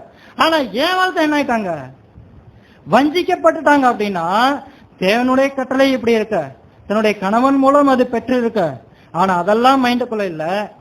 இப்ப என்ன ஆயிடுச்சு, தனக்குள்ள ஒரு உபதேசத்தை ஏற்படுத்திக் கொண்டு அதை ஃபாலோ பண்ண ஆரம்பிச்சுட்டாங்க. தன்னுடைய புருஷனையும் அதுல நடந்து வர செய்துட்டாங்க. சோ இப்படித்தான் அந்த தெய்வீக ஒழுங்கு மீறப்பட்டிருக்குது சகோதர சகோதரிகளே. எப்போ ஆதியில நடந்திருக்குது, தெளிவாக நம்ம பார்க்கலாம் சகோதர சகோதரிகளே. பாருங்க, இது ரொம்ப முக்கியமான விஷயம். இது இந்த ஒழுங்கை எப்படி இந்த மனுக்குலத்தினுடைய ஆதியில மீறப்பட்டுச்சு, அது இன்னைக்கு வரைக்கும் என்ன ஆயிட்டு இருக்கு, இந்த மனுக்குலத்தின் மத்தியில அப்படியே நடந்து கொண்டிருக்குது. அப்படியே வருது. இன்னைக்கு ஒரு குடும்பத்துல ஒரு கணவன் மனைவின்னா அப்படித்தான் நடந்துட்டு இருக்குது. சோ இது அப்படியே உள்டாயிடுச்சேன்னா இது சாத்தானுடைய வஞ்சகம். ஸ்ரீயின் மூலம் அங்க கொண்டு வந்துட்டார். தொடர்ந்து அது இன்னைக்கு வரைக்கும் போயிட்டு இருக்குது. அதனால தான் அங்க அப்போஸ்தலன் பவுல் தெளிவா சொல்றாரு, ஒரு ஸ்திரீயானவள் அந்த வேலையை செய்யாதீங்க, உங்க வேலை இது மாத்திரம் செய்யுங்க. ஏன்னா நான் கற்றுக் கொடுக்கவே இல்லை, அல்லது தேவன் உங்களுக்கு என்ன பண்ணல, அந்த வாய்ப்பை ஏற்படுத்தவே இல்லை. யாருக்கு தான் ஏற்படுத்தி இருக்கிறாரு, புருஷர்களுக்கு தான் ஏற்படுத்திட்டாரு. அதனால நீங்க இதுக்கு மேல சிந்திக்காதீங்க. சிந்திச்சா இப்ப என்ன நடக்கும், ஒருவேளை இப்படி சிந்திச்சா என்ன நடக்கும், ஒரு குடும்பத்துல ஒன்னும் நடக்காது. ஆதியில் நடந்தது அப்படியே நடக்கும். அந்த தெய்வீக ஒழுங்கு நமக்குள்ள மீறப்படும், அவ்வளவுதான் அங்க நடக்கும் என்பது நம்ம தெளிவாக பார்க்கிறோம் சகோதர சகோதரிகளே. அப்போ ரொம்ப தெளிவா நம்ம புரிந்து கொள்றோம் இந்த ஒரு பகுதியில. அங்க ஒரு தலை தேவன் நியமிச்சார், ஒரு சரீரம் நியமிச்சார், ஆணும் பெண்ணுமாக நியமிச்சார், ஆணுக்கு கட்டளை கொடுத்தார், ஒரு ஒழுங்கு வச்சார். அது அப்படியே ஒரு ஸ்திரீக்கு பாஸ் ஆச்சு அந்த மனுஷன் மூலம். ஆனா இந்த ஒழுங்கு ஆதியில அப்படியே மாற்றப்பட்டுச்சு. இதனால தான் அங்க அப்போஸ்தலன் பவுல் சொல்லிட்டாரு, சிறியானவளுக்கு நான் உத்தரவு கொடுக்கறதே இல்ல. ஏன் உத்தரவு கொடுக்கறது இல்லைன்னா, கற்றுக் கொடுக்கிற அந்த வேலைய அவங்க கிட்ட கொடுக்கறது இல்ல, அதிகாரம் செலுத்துறத அவங்க கிட்ட கொடுக்கறது இல்ல, உபதேசம் பண்றது அவங்க கிட்ட கொடுக்கறது இல்ல. சோ அதனாலதான் நம்ம இதே இந்த தெய்வீக ஒழுங்கு நம்ம எங்க இருந்து பார்க்கலாம்னா, அங்க மீறப்பட்டதுக்கு அப்புறமும் கூட இஸ்ரேல் ஜனங்கள் மத்தியில கூட தேவன் எப்படித்தான் வச்சாரு, அந்த வழி நடத்துற பொறுப்பு, அதாவது அந்த ஹெட்ஷிப் அப்படி நம்ம எடுத்துக்கலாம், அந்த தலைமை ஸ்தானம் நம்ம எடுத்துக்கலாம். அப்படி பிடிச்சிட்டோம்னா எப்படித்தான் வைக்கிறார் தேவன், அப்படியே ஒரு புருஷர்களே அங்க நியமிக்கிறது நம்ம பார்க்கிறோம். கடைசி வரை அது எங்க முடியுது, கர்த்தரிடத்துல முடியுது. கர்த்தருக்கு அப்புறம் 12 சீஷர்கள். 12 சீஷர்களை குறிச்சு நம்ம பார்க்கும்போது அங்க கூட அந்த சீஷர்களுக்கு பாருங்க, அந்த சீஷர்களை பத்தி ஒரு சர்டிபிகேட் எப்படி கொடுக்குறாங்கன்னா, இவர்கள் கல்லாதவர்களும் படிப்பறிவு இல்லாதவங்களா இருக்கிறாங்க, இவங்க எப்படி இந்த அளவுக்கு பேசுறாங்க பாருங்க. அப்போ அங்க பிதர் எப்படி சொல்றாருன்னா, அந்த 12 சீஷர்களுடைய சகோதரிகள் உறவினர்கள் இந்த 12 சீசர்ல விட ரொம்ப ஞானமா இருந்திருக்கிற சகோதரிகள் இருந்திருக்கிறாங்கன்னு சொல்றாங்க. அதுக்கு சில உதாரணங்களுக்கு இது பின்னாடி நம்ம சிறியானவள் சபையை குறித்து நம்ம படிக்கும் போது அங்க நம்ம படிக்கலாம், அது டீட்டெயிலா படிக்கலாம். பாருங்க, அப்படி இருந்த போதும் கூட தேவன் என்ன பண்றது இல்ல, அப்படி ஏற்படுத்துறது இல்ல. அப்படின்னா நம்ம என்ன புரிஞ்சுக்கலாம்னா, தேவன் எதிர்பார்க்கறது அவங்க கிட்ட இருக்கிற பெரிய பெரிய திறமைகளோ தாளந்தோ பெரிய படிப்போ அப்படியெல்லாம் வச்சு அவர் என்ன பண்றது இல்ல. எனக்கு அதெல்லாம் வேண்டியதில்லை, தாழ்மை மனசு இருக்குதா வாங்க, அவ்வளவுதான், மீதெல்லாம் நான் நிரப்பிடுறேன், நீங்க ஒன்னும் கஷ்டப்பட வேண்டாம், எல்லாம் நான் தரேன். சோ இதுதான் தேவனுடைய ஏற்பாடு பாருங்க. அதனாலதான் அங்க ஸ்திரீகள் அவ்வளோ திறமையானவர்களா இருந்தாலும் கூட அப்படி தேவன் ஏற்படுத்தவே இல்லை அவருடைய தெய்வீக திட்டத்துல சகோதர சகோதரிகளை. சரி, இன்னைக்கு இந்த பகுதியோட நம்ம முடிக்கலாம். மீதம் இருக்கிற பகுதிகள் அடுத்த ஒரு வகுப்புல தேவ கிருபையில நம்ம பார்க்கலாம். பொறுமையோடு கேட்டு நம்ம யாவரையும் தேவன் ஆசீர்வதிப்பாராக. ஆமென்.